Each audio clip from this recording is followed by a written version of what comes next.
오늘 일부 예배 하나님의 말씀은 여호수아 8장 1절에서 9절까지 말씀입니다.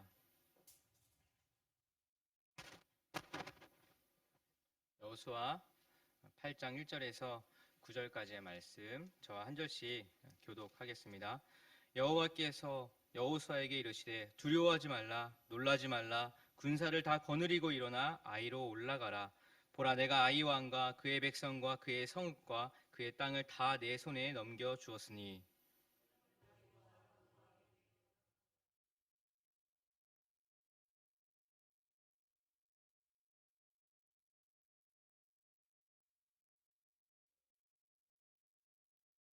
이에 여호수아가 일어나서 군사와 함께 아이로 올라가려 하여 용사 3만 명을 뽑아 밤에 보내며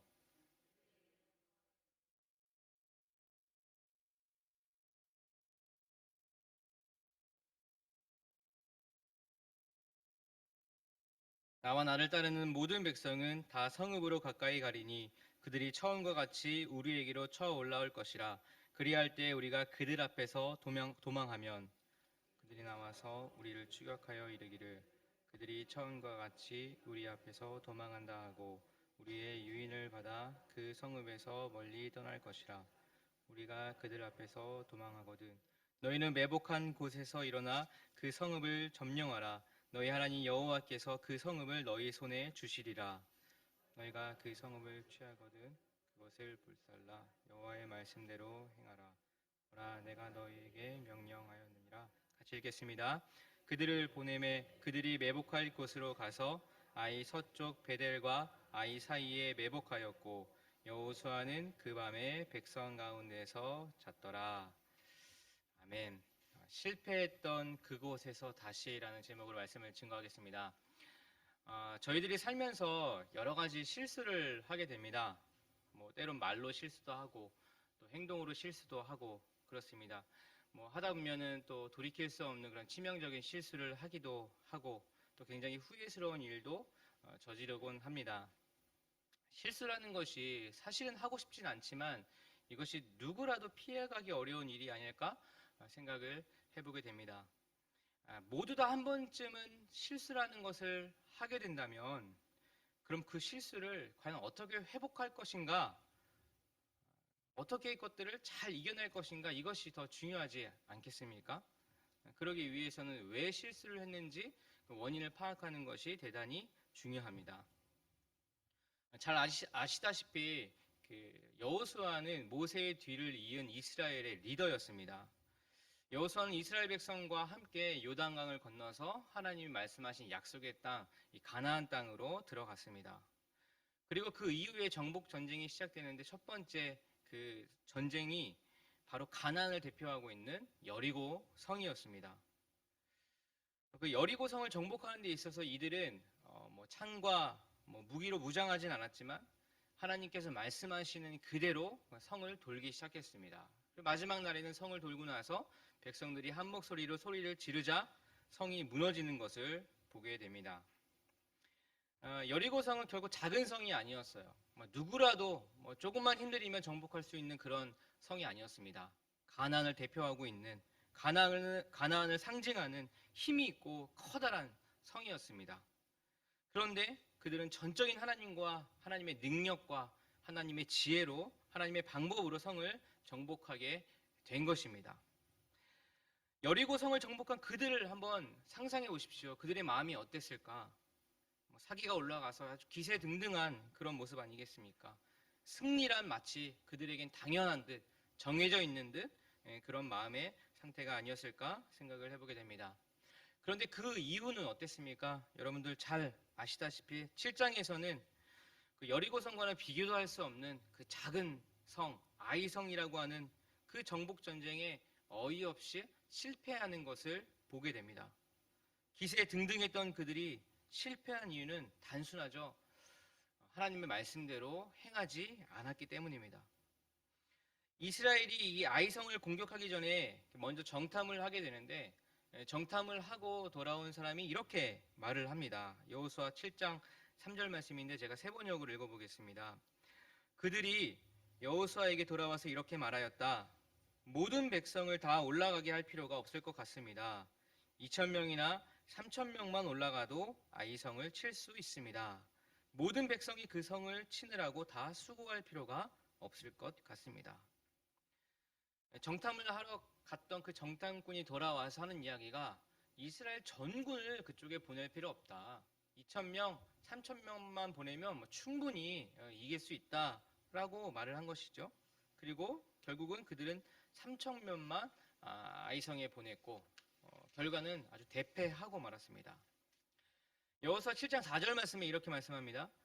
백성 가운데서 약 3,000명이 그리로 올라갔다. 그러나 그들은 도리어 아이성 사람에게 패하여 도망쳐 왔다. 자기의 생각대로 마음껏 행했던 이스라엘 백성은 여리고 성과는 비교도 안 될 만한 그 작은 성, 그 아이성을 정복하기는커녕 오히려 그들에게 쫓겨와서 도망쳐 나왔다라는 것입니다. 사실 리더 여호수아에게 있어서는 이것은 굉장히 치명적인 패배였어요. 그래야 여호수아는 옷을 찢고 주님의 궤 앞에서 얼굴을 묻고 저녁까지 그대로 있었다라고 기록을 하고 있어요. 이스라엘 장로들도 여호수아를 따라서 저녁 때까지 같이 그러고 있었습니다. 여러분, 사람이 어떤 일을 하다가 크게 실패를 하거나 쫄딱 망해버리거나 큰 상처를 받게 되면 트라우마라는 것들이 종종 생깁니다. 그래서 다시는 그 일 생각하기도 싫고 또 실패한 그곳에는 더더욱 가기 싫고 언급조차 하기 싫은, 그 얘기하면 굉장히 마음이 어려워지는 그런 일들이 우리 삶에는 종종 있지 않습니까? 바로 아이성이요, 이스라엘 백성들에게 있어서 그런 존재가 아닐까 생각을 해보게 돼요. 이스라엘 백성이 힘이 없었던 것도 아니고 또 군사의 수가 적었던 것도 아닙니다. 충분히 이길 수 있는 상대였는데 그만 패배하고 도망쳐 버리게 된 것이죠. 이들에게 있어서 최소한 당분간만이라도 이 아이성에 대해서는 생각도 또 이야기도 하고 싶지 않았을 것입니다. 생각해보면 저희들에게도 이런 일들이 종종 있지 않습니까? 언급조차 하기 싫은 인생의 오점, 이게 전문어로 흑역사라고도 하죠. 연예인들 막 지금 너무 예쁘고 잘생겼는데 막 인터넷 뒤져보면 옛날에 막 이런 모습들, 그런 모습들이 나와 있죠. 누구라도 나의 그런 안 좋은 역사, 흑역사를 알아서 혹시 이야기 꺼낼까봐 그 노심초사하는 그런 마음들이 우리에게는 한두 가지 정도는 있지 않겠습니까? 그런데 우리 하나님께서는 지금의 이스라엘 백성들로 하여금 실패했던 그곳, 도망 나왔던 그곳, 당분간이라도 좀 언급하고 싶지 않았던 그곳을 지금 가서 그 아이성으로 가서 다시 시작하기를 원하시는 모습을 볼 수 있습니다. 여호수아 8장 1, 2절 말씀 같이 한번 읽어볼까요? 여호수아 8장 1, 2절 말씀 우리 화면을 보고 읽어보겠습니다.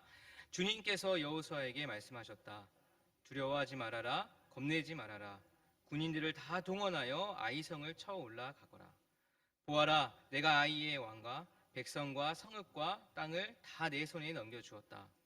너는 아이성과 그 왕에게도 2절 제가 읽겠습니다. 너는 아이성과 그 왕에게도 여리고와 그 왕에게 한 것처럼 하고 오직 전리품과 가축은 너희가 가져라. 너 성 뒤쪽에 군인들을 매복시켜라. 여호수아는 두려워하고 있습니다. 겁내고 있어요. 그러니까 하나님께서 겁내지 말라, 두려워하지 말라 말하고 있는 것 아니겠습니까? 여호수아가 담대한 여호수아가 그까지 한 번쯤 실패했으니 괜찮다라고 생각했다면 하나님께서 굳이 두려워하지 말라, 겁내지 말라라고 말하셨겠습니까? 여호수아는 리더였지만 굉장히 강한 사람처럼 보였지만 두려워하고 겁내고 있었습니다. 이걸 보면서 사람은 정말 약한 존재구나 다시 한번 생각을 해보게 됩니다. 겉으로는 굉장히 강하고 담대해 보이는 것처럼 그렇게 보이는 사람도 있지만 사실은 사람이란 누구란 다 겁내고 있고 다 두려워하고 있고 누구든 다 무서워합니다. 그것을 감추고 강한 척, 또 스트레스에 강한 척 하는 것보다는 오히려 두렵다고, 무섭다고, 힘들다고 하는 것이 어쩌면 더 강하고 현명한 사람이 아닐까 생각을 해보게 됩니다. 아이성의 실패의 원인은 하나님의 명령을 따르지 않았기 때문입니다.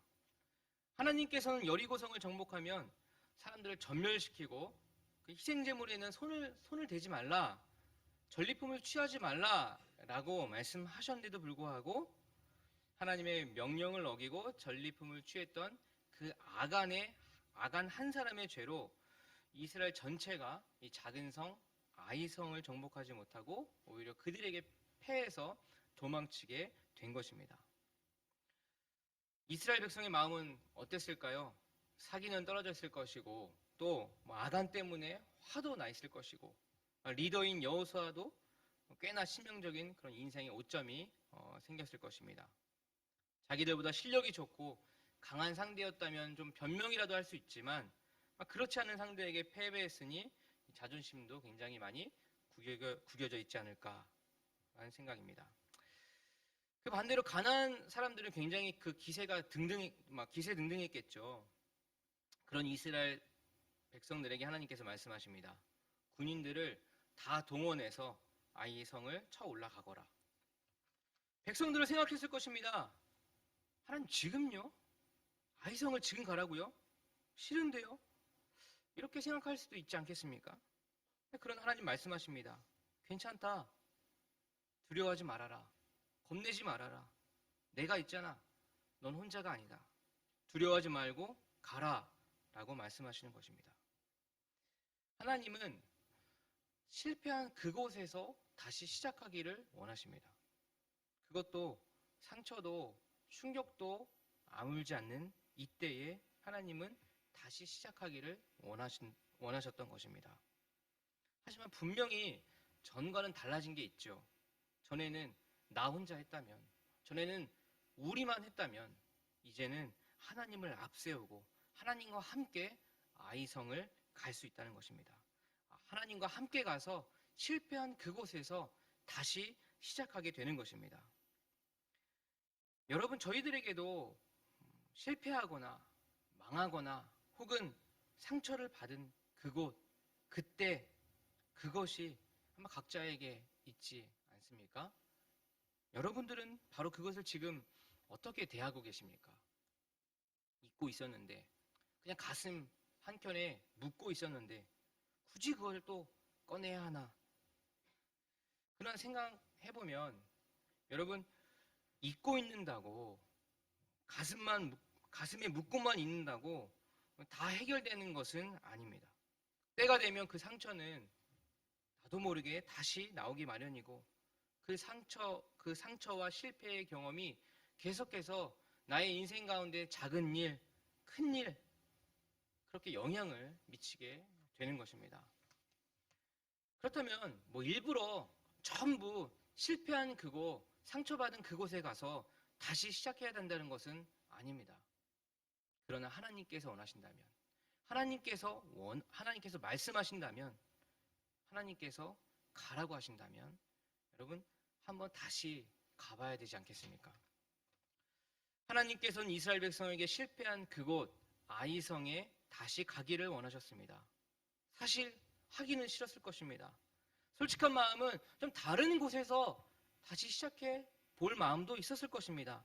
좀 나중에 다른 곳을 먼저 정복하고 그리고 가도 충분할 것 같다는 생각도 해보게 됩니다. 그러나 하나님께서는 굳이 그곳에 다시 가서 그곳에서 새롭게 시작하기를 원하셨습니다. 다만 예전 그대로, 예전 전략 그대로가 아닌 새로운 방법, 하나님의 방법으로 다시 시작하기를 원하십니다. 여호수아 8장 1, 2절 말씀을 다시 한번 보십시오. 읽어볼까요? 주님께서 여호수아에게 말씀하셨다. 두려워하지 말아라. 겁내지 말아라. 군인들을 다 동원하여 아이성을 쳐 올라가거라. 보아라, 내가 아이의 왕과 백성과 성읍과 땅을 다 내 손에 넘겨주었다. 너는 아이성과 그 왕에게도 여리고와 그 왕에게 한 것처럼 하고 오직 전리품과 가축은 너희가 가져라. 성 뒤쪽에 군인들을 매복시켜라. 하나님께서는 이스라엘 백성이 왜 실패를 했는지를 아주 정확하게 알고 계셨죠. 7장에서 이스라엘 백성이 아이성을 치러 올라갈 때 그들이 함께 갔던 군사의 수는 3,000명이었습니다.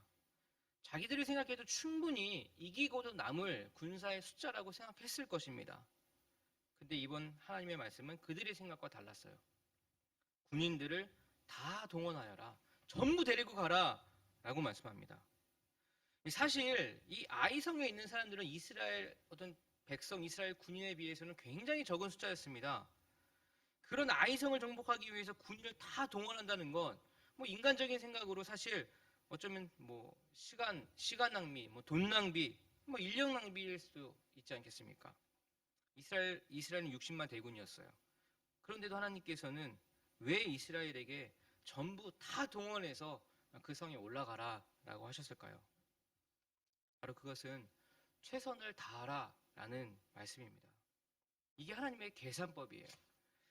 세상의 계산법은요, 전략 그 계산기 탁탁 두드려서 이거 이 정도면 되지 않겠습니까?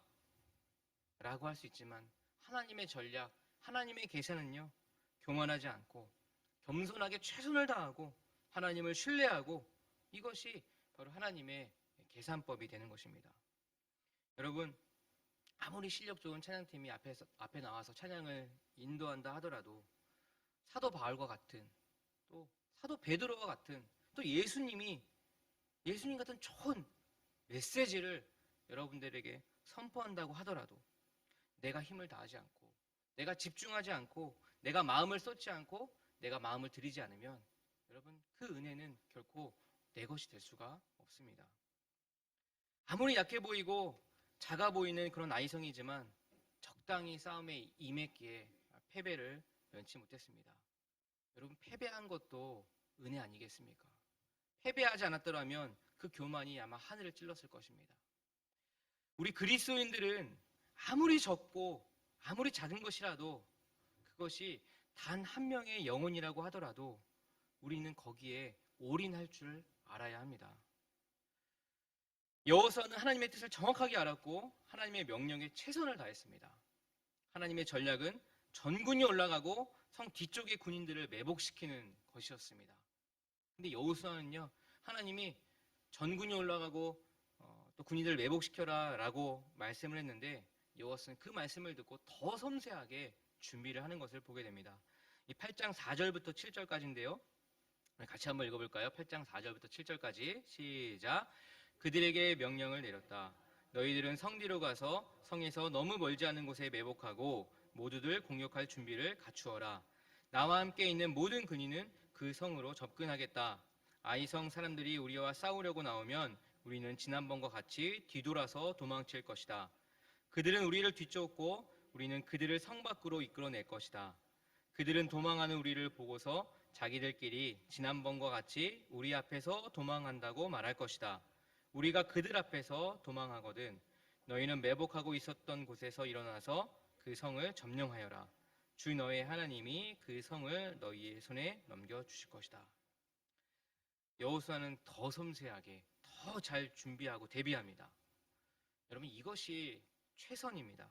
하나님께서 말씀하신 그 기본 틀 안에서 더 고민하고 더 철저히 대비하는 모습, 최선을 다하는 모습입니다. 바로 실패한 그곳에서 다시 마음을 새롭게 하고 변화되어 새롭게 전쟁하려는 모습입니다. 여러분 오늘은 종교개혁 주일입니다. 이 시간 이후로 성찬을 하게 될 건데요. 종교개혁은 종교의 개혁이 아닙니다. 나의 개혁이고 우리 공동체의 개혁입니다. 이 개혁은요, 없었던 것을 새롭게 만드는 것이 아닙니다. 해왔던 것, 익숙해 왔던 것을 다시 새롭게 하는 것입니다. 새롭게 하는 것은 내 힘, 내 능력, 내 생각으로만 해왔던 것을 이제는 하나님의 말씀, 하나님의 뜻, 하나님의 마음, 하나님의 명령대로 하는 것입니다. 하나님께서 가라 하시면 혹 내가 실패하고 실수해서 거들떠 보기도 싫은, 이야기하기도 싫은 그곳에 다시 가서 내 뜻과 내 힘으로 했던 것들을 내려놓고 하나님의 뜻, 하나님의 전략대로 다시 해보는 것입니다. 하나님은 그런 우리와 함께 하시겠다라고 약속해 주십니다. 여러분 실패하고 실수한 것들이 있습니까? 인생의 오점이다, 생각하고 싶지 않다, 꺼내고 싶지 않다라는 것들이 있으십니까? 하나님은 두려워하지 말아라, 겁내지 말아라, 다시 찾아가서 잘못한 것은 용서를 구하고 또 용서해 주라 이렇게 말씀하십니다. 여러분 우리 마음속에 아픔이 남아 있습니까? 상처가 있습니까?